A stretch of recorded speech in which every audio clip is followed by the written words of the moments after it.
Hey everyone, welcome to the Sober Shift, a YouTube channel that's all about recovery, sharing stories of hope, and just trying to break the stigma of addiction.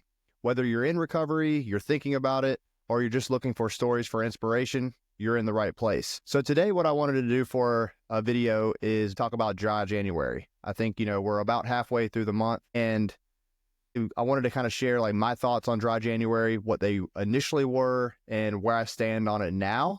And just kind of go through some different things from a recovery perspective, why it matters, and how, potentially it could lead to a lifelong change in somebody.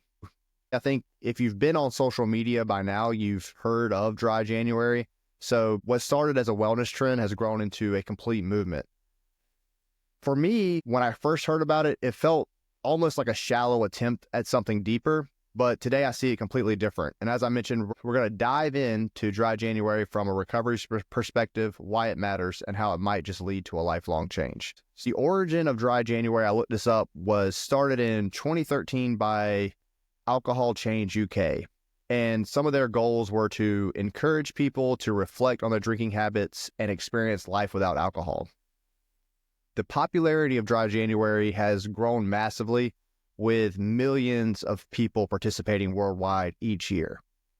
Some of the common benefits people can see from dry January are better sleep, improved mood, clearer skin, and even potential weight loss. From a recovery perspective, like me, the idea of a single month without alcohol, it kind of seemed a little trivial at first compared to a lifelong commitment that people in recovery have made. But what I've come to find out that dry January isn't just a trend. It's a great opportunity for people to ask themselves, what role does alcohol play in my life? And do I really need it? So for instance, a notable example of this was actor Tom Holland, who revealed that his decision to do dry January in 2022 became a permanent lifestyle change. So some insight from that I gained was, for some, dry January opens a door they never want to close. They discover life is better without the hangovers, the mental fog, and the reliance on alcohol for socializing or stress relief. And to be honest, that's inspiring to me as someone who has found those same truths through recovery. And that's kind of how my perspective has evolved over time. So in the past, I used to view it as negatively. I used to think, what's the point of stopping for just a month? Because after all, if you're questioning your drinking, why not just quit altogether? It felt almost performative to me. That was kind of how my naive and just ignorant mindset was on dry January when I first used to hear about it. Over time, my mindset has completely shifted. Now I see dry January completely different. To me, it's a starting point, a chance for people to experiment with sobriety in a low pressure way. I know when I was trying to get sober, it was just all this pressure I felt. If I could have realized and if I could have experimented with sobriety in this type of low pressure way, I think it might have gone a little bit differently for me.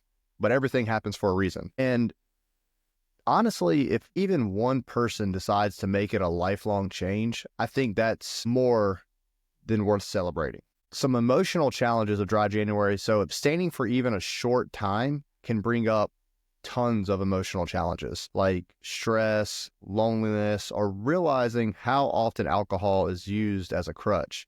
I know this from just different people that I've chatted with and spoke to about their experience with dry January. They were often completely shocked at how often they would turn to alcohol to kind of relieve those nerves or to get through something that they really didn't want to do. So it's almost like an epiphany for some of these people. And I definitely don't want to downplay this. I definitely want to emphasize the importance of self-compassion and support during this time. Because as I relate it to recovery, for many of us that are in recovery, these feelings are very familiar. Dry January gives people a small glimpse into what it's like to confront life without alcohol, and that can build empathy and understanding for those of us who live this every single day. So I think it also opens up people's perspective and it kind of widens their view, especially when they hear about people who are in recovery and might hear stories of people struggling, trying to get clean and sober. And I think just the 30 days in January allows people to kind of see it from a different perspective, see it through a different lens. And if they themselves were struggling just the tiniest bit with completely putting down the bottle or not drinking throughout January, I think that's just completely eye-opening and can basically spread empathy across the recovery ecosystem. And then, practical advice, I wanted to give some tips for a successful dry January. Definitely, I think journaling is really a big one. So journal your thoughts and track your progress. Through my own recovery, I found this super helpful, not just letting all these emotions build up inside of me. And it also gets you to reflect on, why were you drinking in the first place? What environments were you drinking in? Was it healthy? Etc. So that's one, journal your thoughts and track your progress. Number two, find alternatives to drinking. I enjoy mocktails. I enjoy teas. I enjoy great cups of coffee. There's all kinds of different things out there that, since I wasn't drinking, now I have the opportunity to try all these different drinks. And it doesn't have to just be drinks, right? Like, it can be alternatives to any kind of coping mechanism that you would usually turn to alcohol for. As I mentioned in some of my other videos, whenever I get asked to do something new, I usually 1.9% of the time, I'm going to jump at that opportunity, because a life without drinking, without using drugs, has afforded me the opportunity to be able to try these new things, figure out who I am as a person. And if I enjoy those things, I can have a new hobby for the rest of my life. And so journal your thoughts, try to find some different alternatives to drinking, some different coping mechanisms. I love me a good mocktail, ain't gonna lie. And then number three, I think support is crucial. So whether you have friends that you're doing with, get somebody to hold yourself accountable. I think that there are online communities even for dry January that you can join, and you can post on their posts, their board, their community boards, etc. So I think having someone that has some skin in the game with you and that community for support is going to go a long way. I mean, I can relate that to my recovery. One of the big things to try and get sober and clean is you have to have a community around you. You have to have a support system. So just like being in recovery, I think dry January, it's super important to have some type of support, whether that be friends that are doing it with you, family that's doing it with you, or if you don't have anybody who's close to you doing it, there are definitely online communities that can give you that support that you might need. So number four, final one, is I think it's super important, like through the journaling, through finding different alternatives, and then having those support systems in place, and even them sharing their stories of how dry January was, is I think it's super important to sit down and really reflect on how alcohol affects your relationships, health, and emotions. Because if you're really truly being honest with yourself, that alcohol, most of it is going to be negative. Because if you have to have a relationship that is the center of that relationship is going out and drinking and doing anything, like, how deep is that relationship truly?